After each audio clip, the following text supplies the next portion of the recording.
আমি আপনাদের সাথে চিকেন নাগেটসের রেসিপি শেয়ার করব। তার জন্য আমি এখানে চিকেন নিয়েছি 400 গ্রাম, নিয়েছি দুটো বড় বড় পেঁয়াজ, নিয়েছি আদা, নিয়েছি রসুন, নিয়েছি কাঁচা লঙ্কা, নিয়েছি পেঁয়াজ। এখানে একটা মিক্সিং জার নিয়েছি, তার মধ্যে চিকেনগুলোকে দিয়ে দিলাম পেঁয়াজ, রসুন, আদা, কাঁচা লঙ্কা, দিলাম গোলমরিচের গুঁড়ো, চাট মশলার গুঁড়ো, দিলাম ধনে পাতা, 4 পিস ব্রেডকে টুকরো করে নিয়েছি সেটা দিয়ে দিলাম লাল লঙ্কার গুঁড়ো, দিলাম লবণ, দিলাম সাদা তেল, দিলাম লেবুর রস দিয়ে আমি এখন চিকেনটাকে ভালো করে পেস্ট করে নেব। সমস্ত কিছু দিয়ে পেস্ট করে নিলাম। আমি একটা পাত্রের মধ্যে ঢেলে নিলাম, নিয়ে আমি ভালো করে হাতের সাহায্যে মেখে নিলাম, নিয়ে চৌকোনো চৌকোনো করে শেপ দিয়ে নিলাম আমি নাগেটসগুলোকে।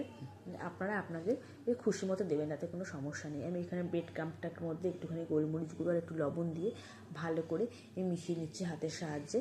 তারপরে আমি এখানে একটা ব্যাটার বানাবো, তার জন্য আমি নিয়েছি এখানে কর্নফ্লাওয়ার আর নিয়েছি একটু ময়দা। তার মধ্যে আমি দিলাম একটু গোলমরিচ গুঁড়ো, দিলাম লবণ, দিয়ে জল দিয়ে ভালো করে আমি এই গোলা করাটা বানিয়ে নিলাম।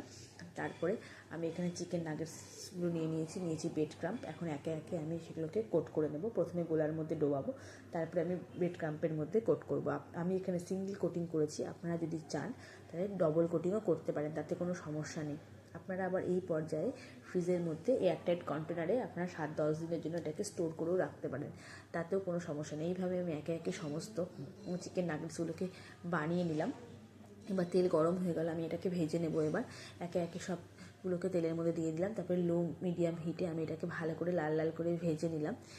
আমার এখানে ভাজা হয়ে গেল, আমি এটাকে তুলে নিলাম প্লেটের মধ্যে। এটাকে সস দিয়ে আপনারা সার্ভ করতে পারেন, এর মধ্যে একটু মিউনিসও দিতে পারেন। এটা খেতে ভীষণ ভালো হয়। আজ তাহলে ভিডিওটা এখানে